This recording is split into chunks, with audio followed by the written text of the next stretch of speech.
Dès que j'ai posé le pied sur le désert du Nevada, brûlant de soleil, j'ai eu le sentiment que quelque chose de bien plus sinistre que les secrets vides des archives de militaires était enfoui ici.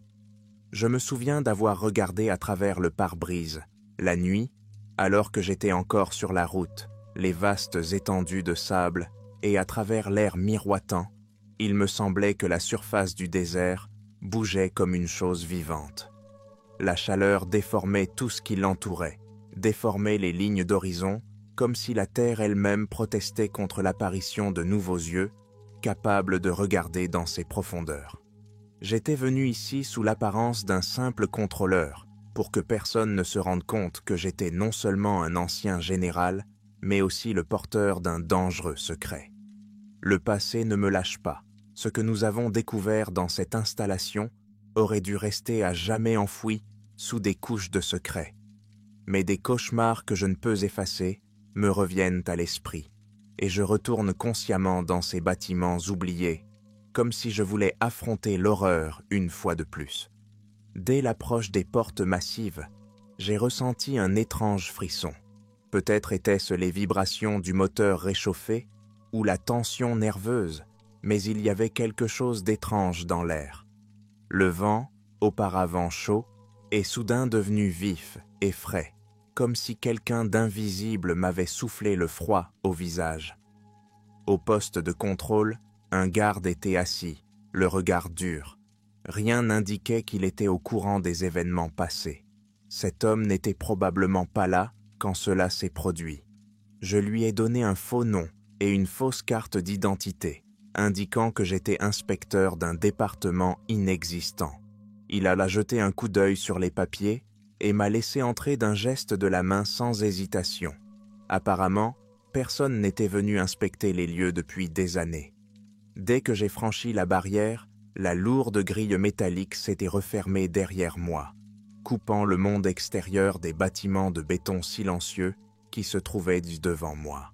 On ne peut s'empêcher de remarquer la morosité des lieux, des taches brunes sur les murs, une peinture écaillée et des fenêtres recouvertes d'un film sale obscurcissent l'intérieur.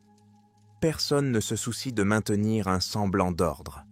C'est comme si tout avait été abandonné depuis longtemps, même si je savais qu'il y avait toujours quelque chose de caché derrière les portes vierges qui devaient être gardées. Je me suis garé devant un hangar abandonné où des conteneurs de matériel d'essai avaient été retirés. Ici, dans les années 1970, l'armée avait été chargée d'expérimenter un nouveau type d'arme basé sur l'énergie d'un cristal noir spécial. Nombreux étaient ceux qui pensaient mais que ce développement n'était que le fruit de la fantaisie de scientifiques fous. Mais nous avons trouvé cet artefact sur la Lune lors d'une expédition secrète et tout a changé. Plusieurs échantillons ont été ramenés sur Terre dans le plus grand secret, et le gouvernement a placé ses espoirs dans la découverte d'une technologie militaire révolutionnaire. Ce n'est que maintenant que je réalise à quel point c'était dangereux, car le cristal semblait vivre, chuchoter, émaner de sombres vibrations qui défiaient les lois connues de la physique.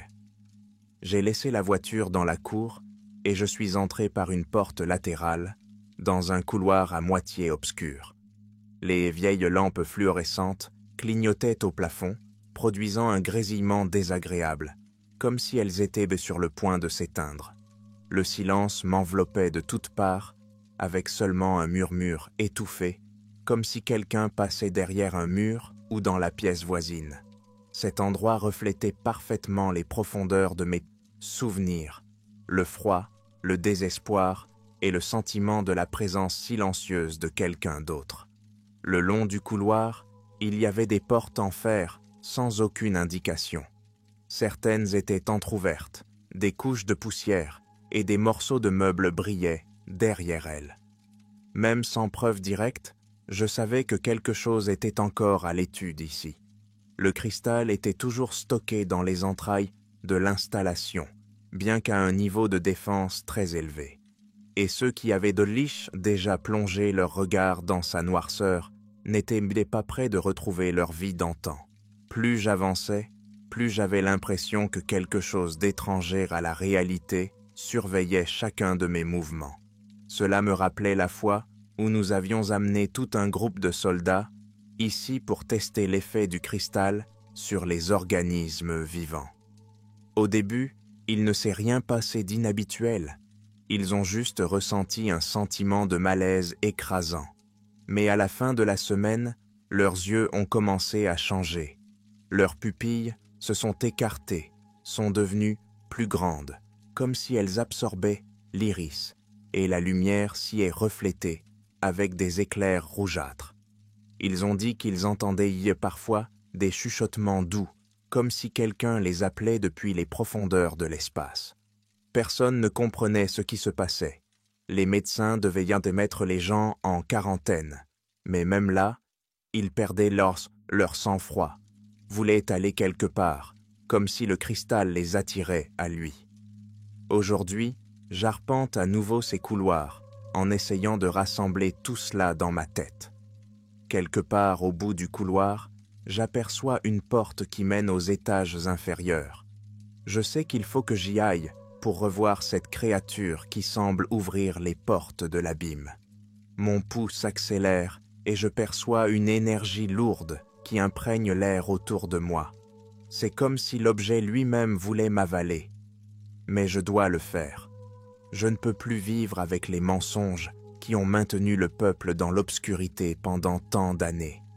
Si vous lisez ces lignes, c'est que j'ai trouvé le moyen de faire éclater la vérité. Même si personne ne me croit, au moins des bribes de faits s'échapperont comme des bêtes affamées, piégées dans les profondeurs des murs de béton. Je me souviens du jour où le cristal noir nous a été livré pour la première fois. Nous étions convaincus qu'il s'agissait d'un minéral rare provenant de la surface lunaire, tout en reconnaissant que sa structure pouvait contenir des éléments inconnus. Le cristal semblait être mat, mais par moments, des éclairs pâles traversaient sa surface, et lorsque vous le touchiez, votre cœur battait plus vite, comme si une partie de votre force vitale était transférée à l'intérieur de la pierre. Rapidement, nos physiciens et ingénieurs ont affirmé avoir trouvé des sources d'énergie anormales à l'intérieur et ont supposé qu'avec un certain degré d'exposition, une libération colossale pourrait être déclenchée. Le gouvernement était enthousiasmé par cette perspective. Quelle que soit cette ressource, elle pourrait constituer une nouvelle arme capable de réaliser l'impossible. Nous avons reçu l'ordre de garder le silence et de mener une série de tests sur des volontaires militaires. J'ai personnellement dirigé l'opération. À l'époque, je n'imaginais pas que les choses iraient aussi loin. Au début, il semblait que le contact avec le cristal ne présentait aucun danger. Les soldats ressentaient seulement une légère fatigue, se plaignaient de vertige. Mais à la fin de la première semaine, quelque chose de terrible a commencé à apparaître. L'un des soldats, qui s'appelait Simon, a cessé de dormir et errait dans les couloirs, comme hypnotisé, en répétant des mots que nous ne pouvions pas déchiffrer. Ses yeux sont devenus noirs, sans la moindre lueur blanche, et dans la lumière, il reflétait une lueur écarlate. Sur le moment, j'ai pensé qu'il avait découvert une maladie rare, mais très vite, des symptômes similaires sont apparus chez d'autres personnes. Les soldats se mirent à rêver d'un sol lunaire où, au lieu d'étoiles, des lumières écarlates se déchaînaient dans le ciel et des brumes noires s'échappaient des cratères. Les psychologues ont prétendu qu'il s'agissait d'une psychose collective causée par le stress et l'isolement. Mais ce n'est pas ce qui m'a effrayé. Je les ai vus se transformer progressivement en quelque chose de surnaturel. Leurs mouvements restaient humains, mais ils avaient une plasticité différente et leur réaction à la douleur était émoussée, comme si leur esprit s'enfonçait dans une autre dimension. Dans la pièce où nous avons entreposé le cristal, des appareils techniques enregistraient en permanence des vagues comme d'ondes électromagnétiques. À chaque poussée, les soldats commençaient à avoir des hallucinations.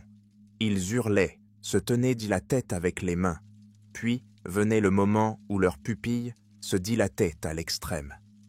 J'ai essayé d'arrêter l'expérience en rédigeant des rapports sur le niveau élevé de danger et les effets imprévisibles.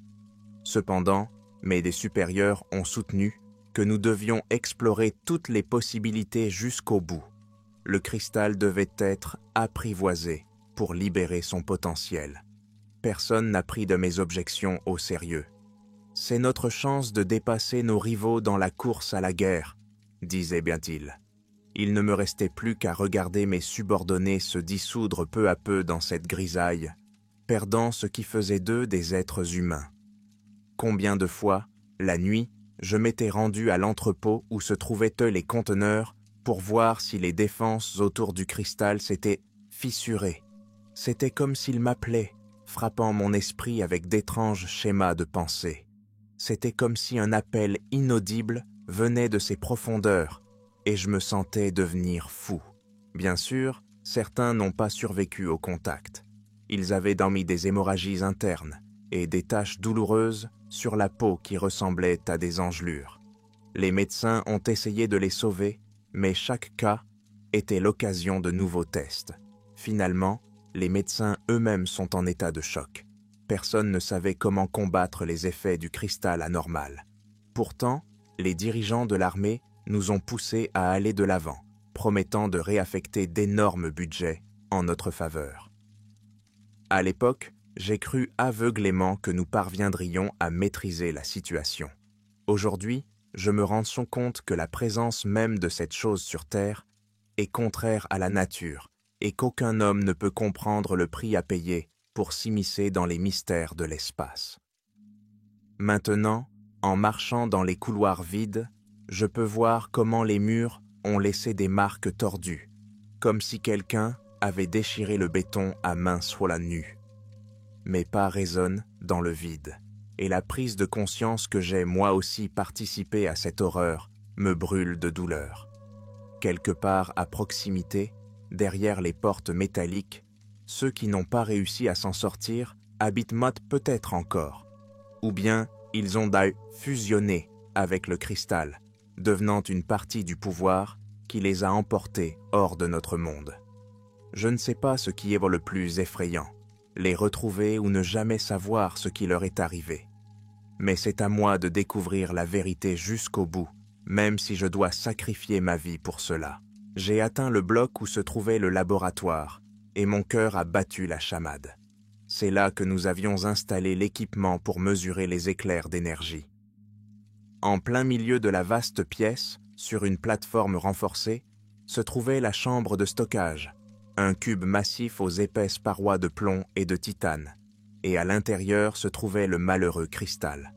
Je me suis souvenu de la façon dont je l'avais vu, il y a de nombreuses années, et j'ai frissonné. Malgré son apparence morte, il était animé d'une vie effrayante.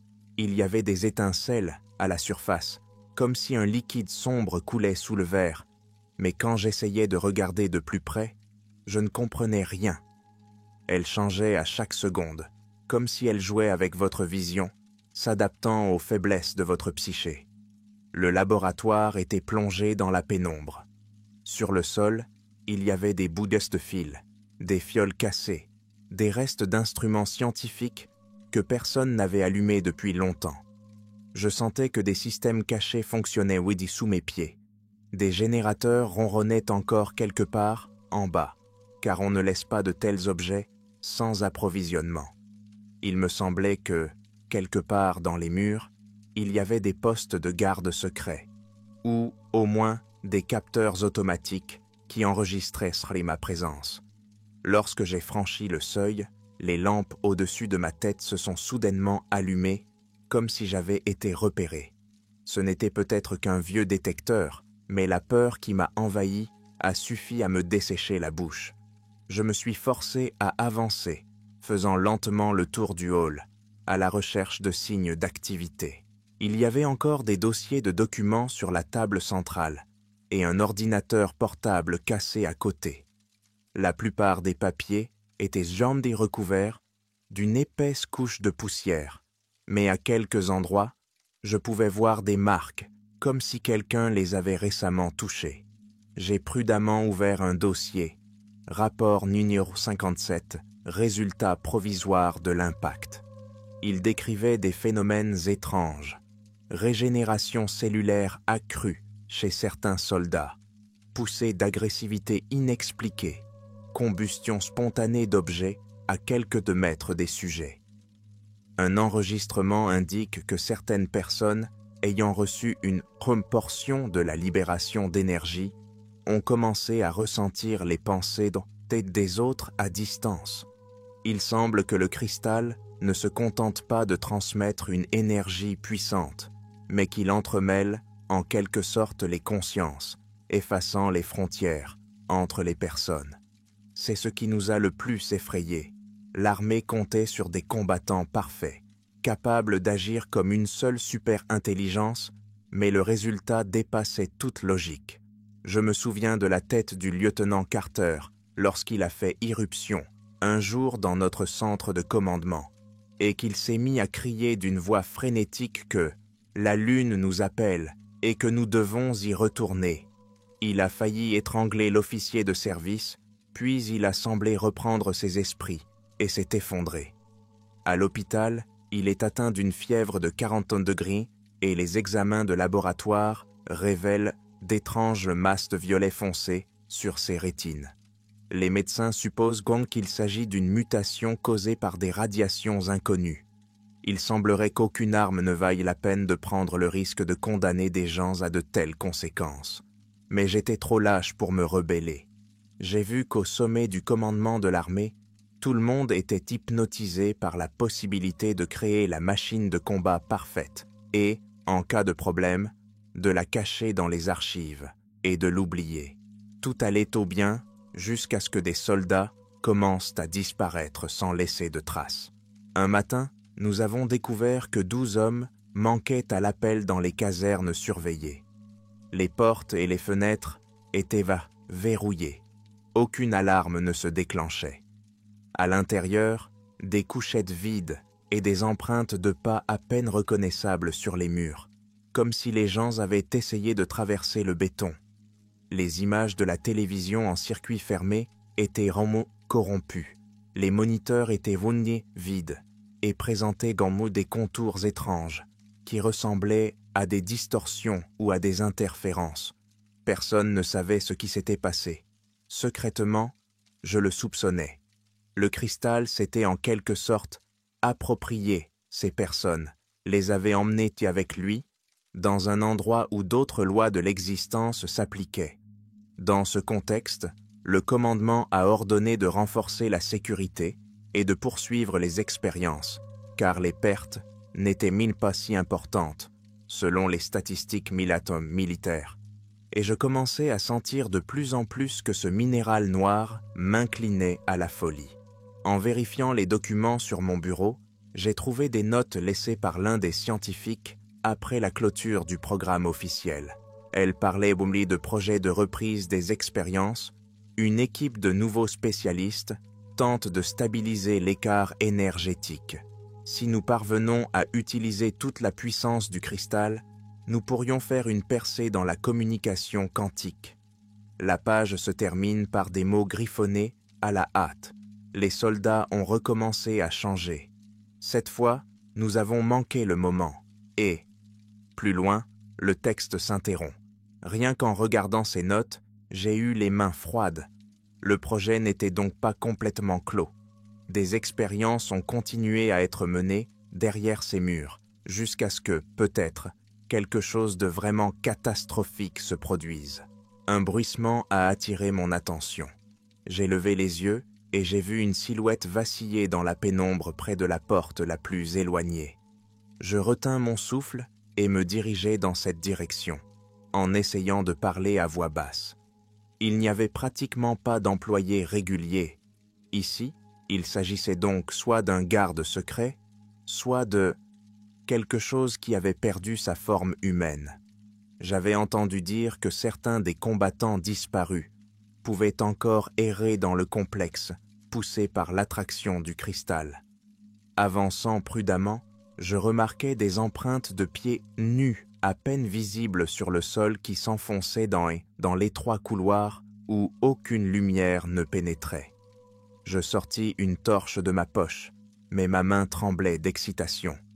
En éclairant le couloir de son faisceau, j'ai cru voir pendant une seconde une ombre noire se glisser sur le mur, comme celle d'un homme aux membres tendus. Mon cœur se serra. Peut-être avais-je rencontré l'un de ceux qui avaient subi une terrible métamorphose. Respirant bruyamment, j'avançai pas à pas. Il y avait toujours eu foule et étouffement ici, et maintenant l'air semblait empoisonné. L'odeur de l'humidité et de la pourriture se mêlait à la saveur métallique du sang. La rouille dépassait des murs éraflés et des taches de bave inconnues glissaient dessous mes pieds. À un moment donné, j'ai vu une main sortir des décombres de la plaque, une main morte aux doigts mutilée. On ne savait pas de qui il s'agissait, mais j'étais effrayé à l'idée que de tels vestiges n'étaient peut-être pas les seuls ici.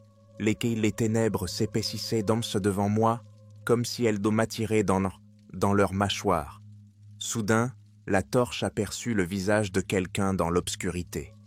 Une peau pâle, un regard sans vie et d'immenses pupilles noires. La silhouette était restée immobile, accroupie contre le mur, me fixant droit dans les yeux. Je ne savais pas s'il s'agissait d'un humain ou d'une créature déjà altérée par le cristal.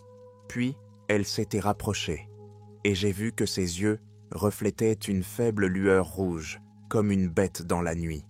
Une expiration rauque a rompu le silence.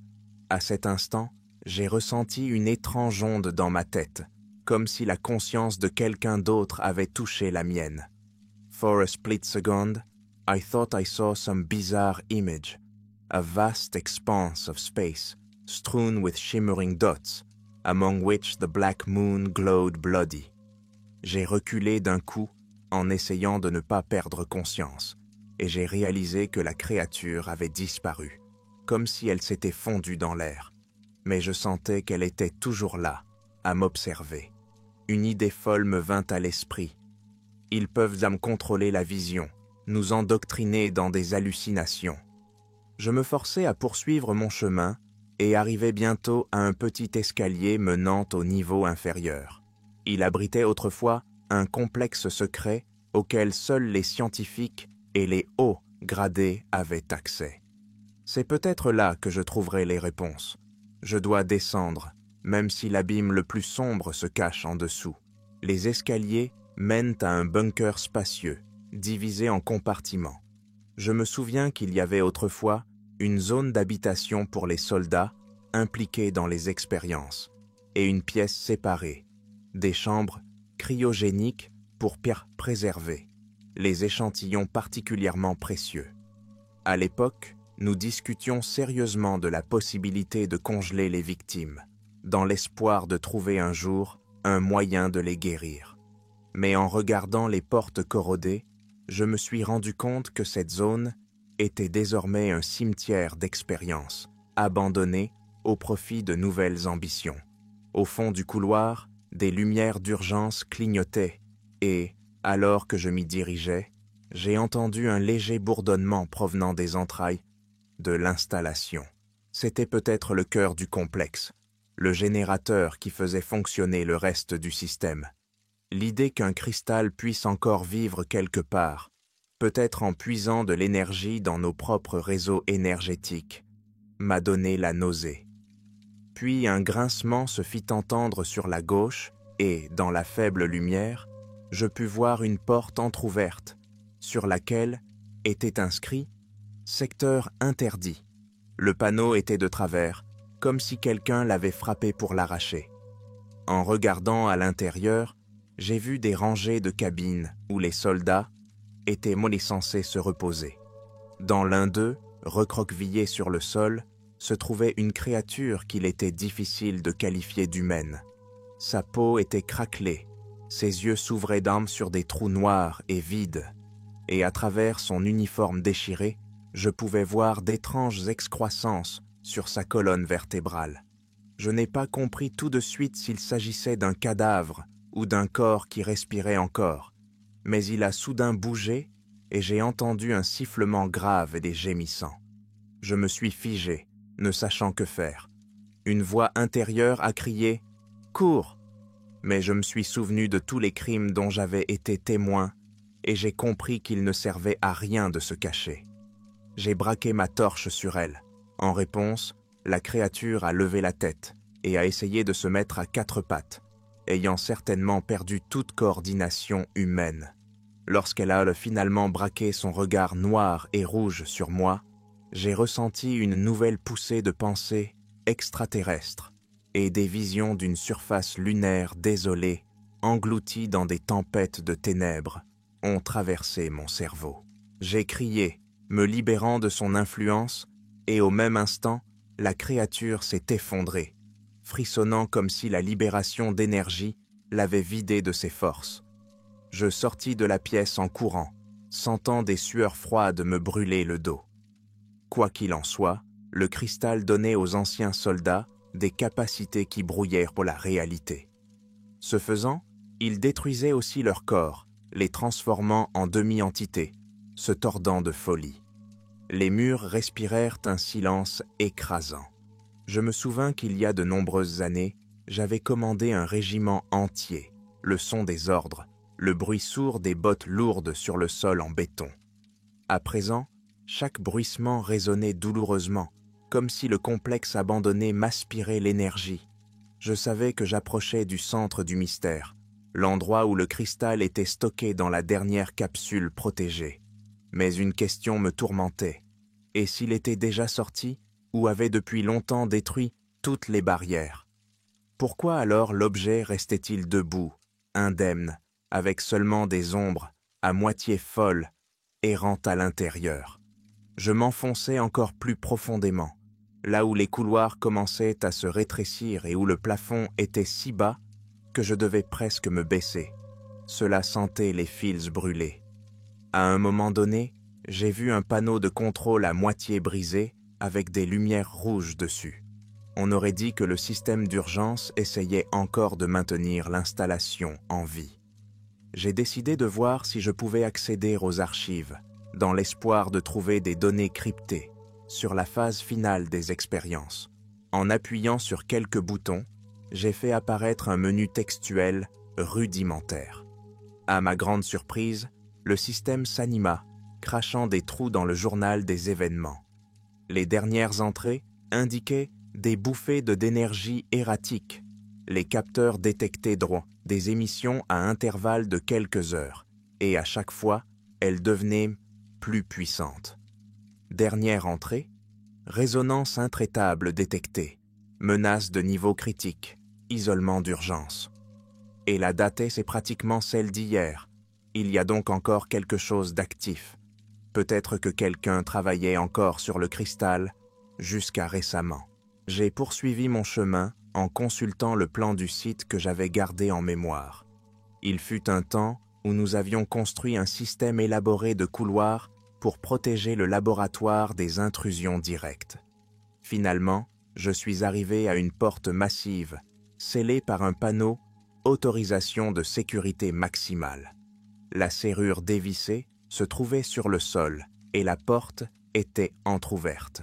Je me suis faufilé et me suis retrouvé dans une immense salle entourée de panneaux de contrôle circulaires. Au centre se trouvait un ascenseur cylindrique menant au cœur même de l'installation, là où le cristal avait été placé. Avant que je ne puisse m'y engager, les projecteurs se sont allumés, m'aveuglant un instant. Dans la lumière blanche, j'ai aperçu plusieurs silhouettes. Il s'agissait d'hommes anonymes, en tenue de camouflage, comme s'il s'agissait de mercenaires ou de gardes secrets. Leurs visages étaient couverts par des masques, mais je pouvais voir que leurs yeux étaient vides, fixés sur moi. L'un d'eux a levé la main, m'ordonnant de m'arrêter. Je levai instinctivement les paumes, montrant que je n'étais pas armé, bien que mes entrailles bouillonnent d'adrénaline. Peut-être étaient-ils ceux qui continuaient à travailler ici. L'un d'eux s'est approché et a arraché mon faux laissez-passer d'un geste sec. L'autre me fit signe de lui remettre tout mon matériel. Apparemment, il ne s'attendait pas à un intrus, mais il n'était pas particulièrement surpris. Il y avait une froide détermination dans leurs yeux, et j'ai compris qu'ils ne me traiteraient pas avec cérémonie. Après tout, toute preuve de ce qui se passait pouvait compromettre leur opération. J'ai eu peur, mais je me suis ressaisi. « Écoutez, dis-je à voix basse, vous ne vous rendez pas compte de ce que vous faites. Le cristal est trop dangereux. Nous avons déjà la preuve qu'il tue des gens, qu'il les change, qu'il les fait disparaître. Si vous continuez... » Mais celui qui se tenait le plus près m'a donné un coup de crosse dans l'estomac. Je me suis plié en deux, laissant tomber la torche. Un rire bref a parcouru la pièce. Le second mercenaire l'a jeté dédaigneusement. « Nous avons compris. Descendez et regardez. C'est là que se trouve votre preuve. » On me poussa vers l'ascenseur, me forçant à y entrer. Lorsque les portes massives de la cage se sont refermées, je me suis retrouvé dans la cabine bruyante, et derrière la vitre, j'ai regardé les silhouettes masquées et sévères qui restaient au sommet. Ils avaient sûrement reçu des ordres, en cas de problème, détruire tous les témoins. Le mécanisme grinça et l'ascenseur descendit, me plongeant au cœur du complexe, d'où il n'y aurait peut-être pas d'échappatoire. Mon cœur battait la chamade, comme un oiseau qui tente de s'échapper de sa cage. Je me suis rendu compte que tout pouvait se passer ici. Peut-être que ces gens avaient gamé réactivé le projet et que le cristal gagnait en puissance, ou peut-être était-il déjà hors de contrôle, consumant ceux qui osaient l'approcher. La lumière de la cabine s'est éteinte et, pendant quelques secondes, j'ai été plongé dans l'obscurité, n'entendant que le ronronnement des machines. J'ai senti la chair de poule sur ma peau, comme si l'air lui-même était devenu dense et visqueux. Lorsque l'ascenseur s'est arrêté, les portes se sont ouvertes sur une salle circulaire où plusieurs projecteurs éclairaient une chambre transparente au centre. Et à l'intérieur, je vis le même cristal noir, mais sa taille semblait 2 fois plus grande que dans mon souvenir. Je me suis figé, au bord de l'horreur. Le cristal semblait s'élargir, et sa surface sombre pulsait comme un cœur vivant géant. Il émettait des ondes vibratoires si fortes que je sentis un bourdonnement aigu dans mes oreilles. Autour de la chambre se trouvaient des consoles scientifiques avec divers indicateurs clignotants. L'énergie était hors norme, les capteurs brillaient en rouge. Apparemment, quelqu'un essayait encore de contrôler ce monstre, mais le résultat était clairement incontrôlable. J'ai fait quelques pas lents, sentant une étrange pression monter dans ma poitrine. J'avais la tête qui tournait et des reflets d'eau me sautaient aux yeux. Le cristal semblait tourner son regard vers moi, bien qu'il n'ait pas d'yeux, juste un abîme s'ouvrant au cœur même du cauchemar. Autour de moi, j'ai remarqué des personnes vêtues d'étranges combinaisons blanches, probablement des scientifiques. Certains étaient assis par terre, les mains plaquées sur les oreilles, comme s'ils essayaient d'étouffer les voix des autres. D'autres se tenaient debout devant des consoles, fixant des moniteurs ondulants d'électricité statique et d'éclairs de signatures anormales. Quelqu'un me voyant a crié « Qui êtes-vous? Qui êtes-vous? Vous ne pouvez pas être ici. » Mais je ne pouvais plus lui prêter attention. J'avais l'impression que ma conscience était comprimée par une force d'un autre monde. J'ai senti une douleur fulgurante s'insinuer dans mon cerveau.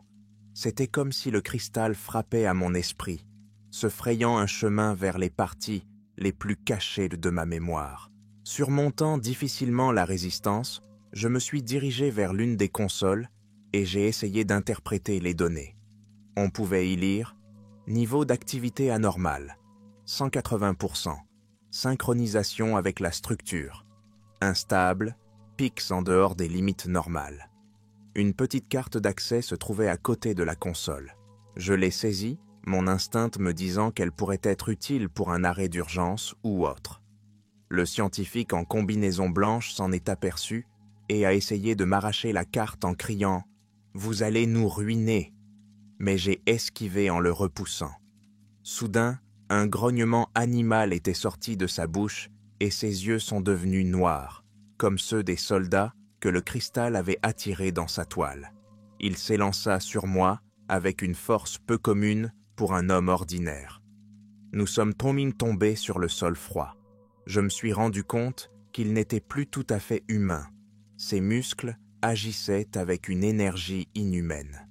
Je n'ai réussi que par miracle à dévier son coup, mais j'ai senti un murmure glacial dans mon esprit. Le cristal poussait ses harpès, serviteurs, à arrêter tous ceux qui se trouvaient sur son chemin. Rassemblant le reste de mes forces, je donnai un coup de coude dans la tempe du scientifique. Il a relâché son emprise et j'ai réussi à me libérer. Me levant, je regardais autour de moi. Les autres employés semblaient groupes stupéfaits ou trop occupés à combattre intérieurement cette force infernale pour intervenir. Je me précipitai vers le panneau central. Peut-être y avait-il un moyen de déclencher le système d'autodestruction ou au moins de couper le courant. Mais à peine m'étais-je élancé qu'un grand homme en uniforme noir émergea de derrière les consoles. Il a pointé une arme sur moi et m'a dit d'une voix froide « Éloignez-vous du panneau, immédiatement. Si vous commencez à éteindre le système, vous serez éjecté. » Je l'ai reconnu. C'était l'ancien colonel John Miller, qui avait été l'un de mes subordonnés avant de passer aux mains de ceux qui voulaient lâcher le pouvoir. Lui aussi avait dû me croire mort ou parti. Mais ses yeux étaient maintenant enveloppés d'une lueur rouge, et il y avait une fureur contenue dans sa voix. Je me rendis compte qu'il adhérait encore à la discipline militaire, mais quelque chose en lui était manifestement brisé. « Miller, dis-je doucement, as-tu la moindre idée de ce que tu fais? Ce cristal a déjà commencé à déformer la réalité. Il est incontrôlable. Il mange les gens, les transforme en monstres ou en ombres. Tu as vu ce qui est arrivé aux soldats? Il se contente de sourire en me tenant en joue. Je n'ai pas besoin de moralisation, a-t-il marmonné. Nous sommes à l'aube d'un monde nouveau. L'armée ne sera plus la même. Nous fusionnons avec une force qui transcende toutes les lois terrestres. Vous êtes arrivés trop tard, encore un peu, et cette installation sera le tremplin d'une nouvelle évolution. Et ceux qui ne sont pas prêts disparaîtront tout simplement. J'ai senti que tout se brisait à l'intérieur. Il pense Bromley vraiment que cette horreur est une évolution? C'est de la folie. Le cristal s'est agité comme s'il répondait à ses paroles. Une vague de vibrations a balayé la salle, faisant tomber certains moniteurs, et j'ai entendu un bruit de claquement dans les tuyaux. Des chercheurs en combinaison blanche sont tombés à genoux et quelqu'un a commencé à gémir. Au loin, des alarmes ont hurlé. L'objet a semblé trembler sous nos pieds et des étincelles noires ont scintillé dans l'air. J'ai senti l'odeur d'ozone qui se dégage des violentes décharges électriques. Miller s'avança en titubant, son arme à la main, mais une expression douloureuse se dessina sur son visage. Il semblait que même lui commençait à sentir la puissance meurtrière émanant de la pierre. Je savais qu'il ne fallait pas laisser cette créature prendre le contrôle.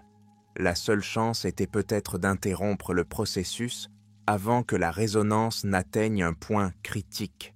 Avant que le colonel ne puisse réagir, je me suis élancé et j'ai sauté derrière la console la plus proche, espérant échapper au tir. La balle m'a manqué avec un ricochet sauvage d'éclats d'obus. Je me suis accroupi, caché derrière le comptoir, cherchant frénétiquement où je pourrais appliquer ma carte d'accès pour verrouiller le système ou appeler le protocole d'urgence. Je tremblais de peur et de tension, mais j'ai compris qu'il n'y avait pas d'autre solution. En rampant vers le boîtier de contrôle, j'ai remarqué une serrure à clé magnétique. Prenant un risque, j'ai inséré la carte et j'ai aperçu le panneau qui me demandait d'un code. Merde, je n'avais pas la bonne combinaison.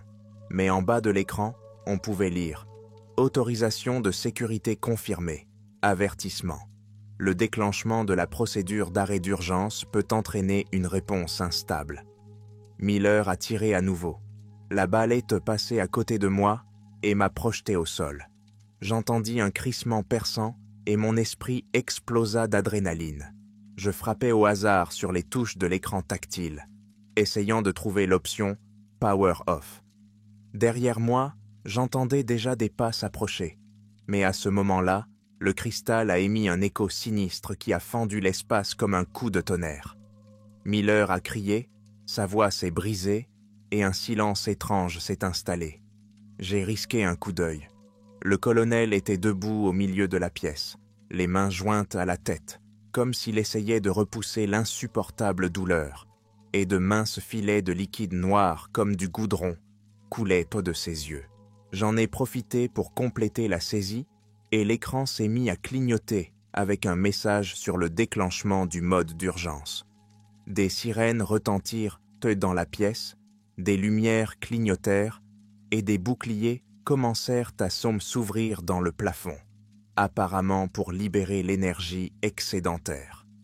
J'ai surgi de derrière la console, regardant le cristal envoyer de nouvelles vagues de distorsion. L'espace autour de moi scintillait et j'avais l'étrange impression que la réalité était en train de se déchirer.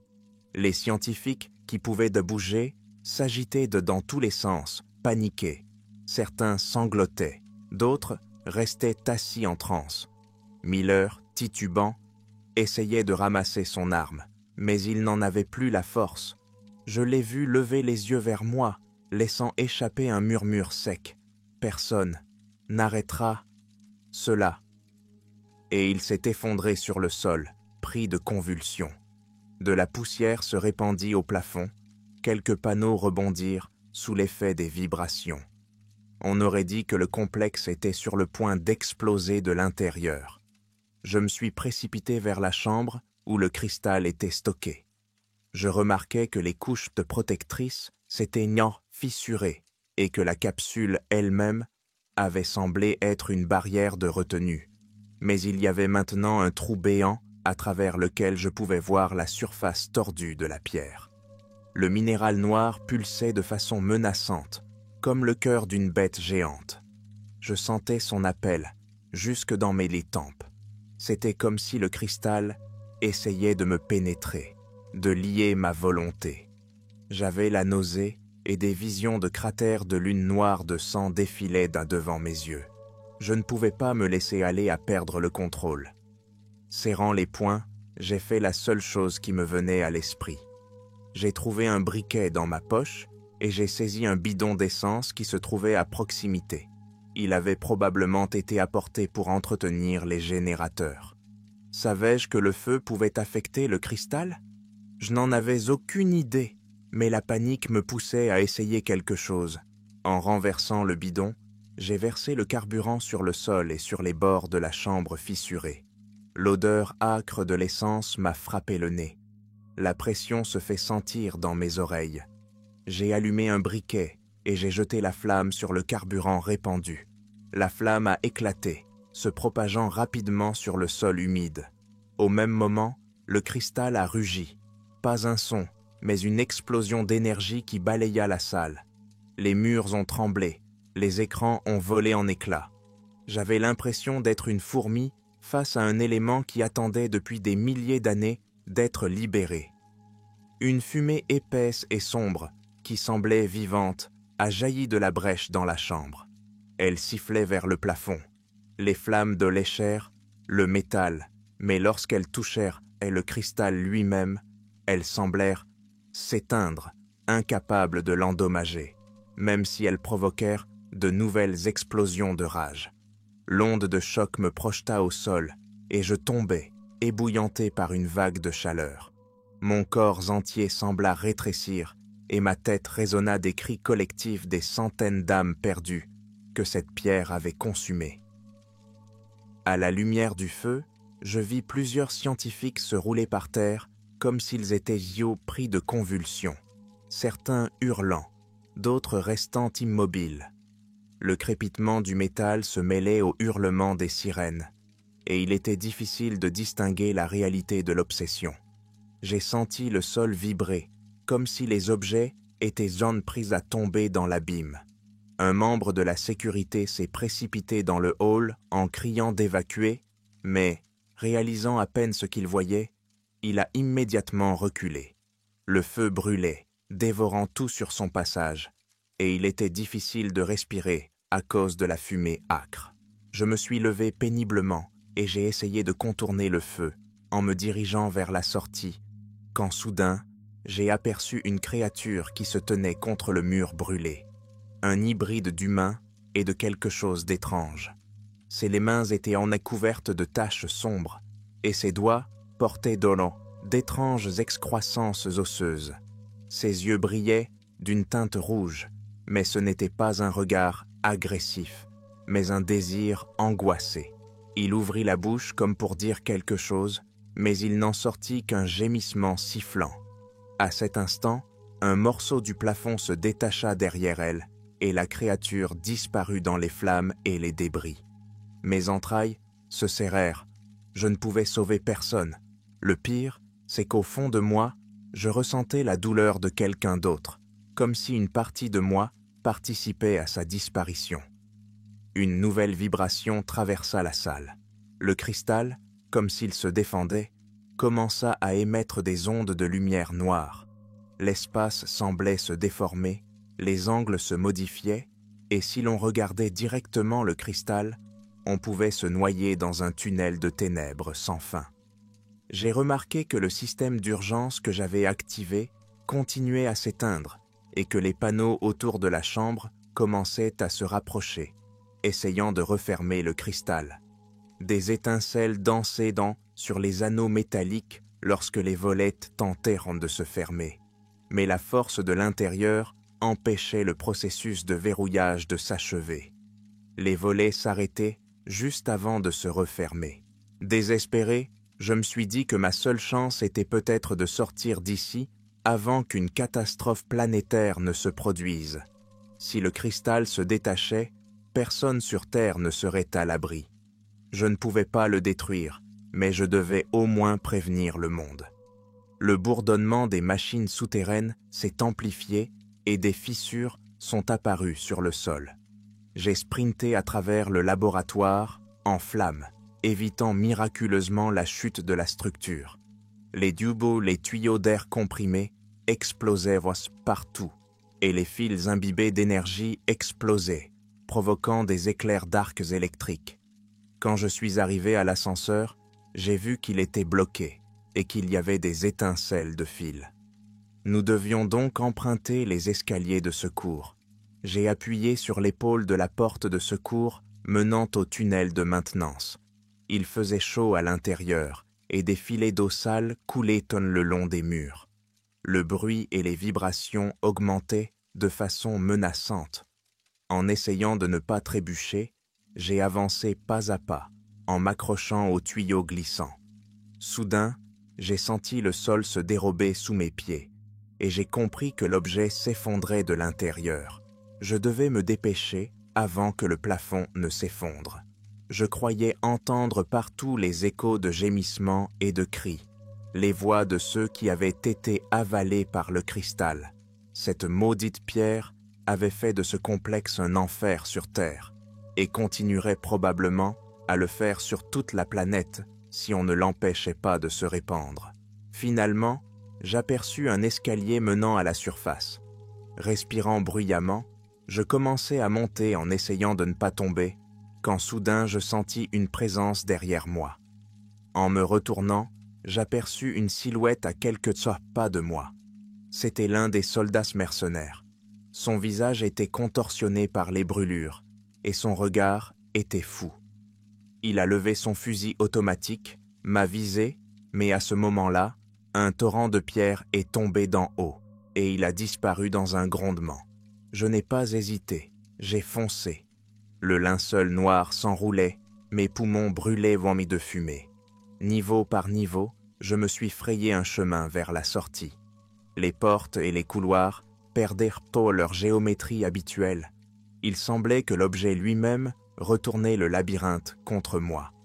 Quelque part au loin, j'entendais des explosions, comme si les générateurs de secours se mettaient en marche et tombaient en panne. Le béton se fissurait, de la suie noire s'échappait des conduits d'aération. Il me semblait que tout le bâtiment était soulevé et sur le point d'être englouti par le vortex. Ou peut-être s'agissait-il simplement d'un changement de réalité déclenché par le cristal. Chaque pas était difficile, mais l'idée de me libérer était plus forte que le désespoir. Finalement, je parvins à l'un des étages supérieurs, là où se trouvaient les bureaux des officiers. Ici, tout était éparpillé. Bureaux renversés, portes cassées, papiers déchirés. Les fenêtres sont vides. Au loin, on aperçoit déjà la lumière du jour déclinant et une tempête de sable semble se préparer. Des courants d'air chaud s'engouffraient par les volets surcassés, se mêlant à la fumée des étages inférieurs. Je me suis approché de la fenêtre brisée et j'ai regardé dehors. Des nuages de fumée noire s'élevaient au-dessus de l'installation. Le vent poussait le sable à travers le désert et le ciel, coloré de l'écarlate du coucher de soleil, semblait être un sinistre présage de malheur. Mais je savais que je ne pouvais pas attendre.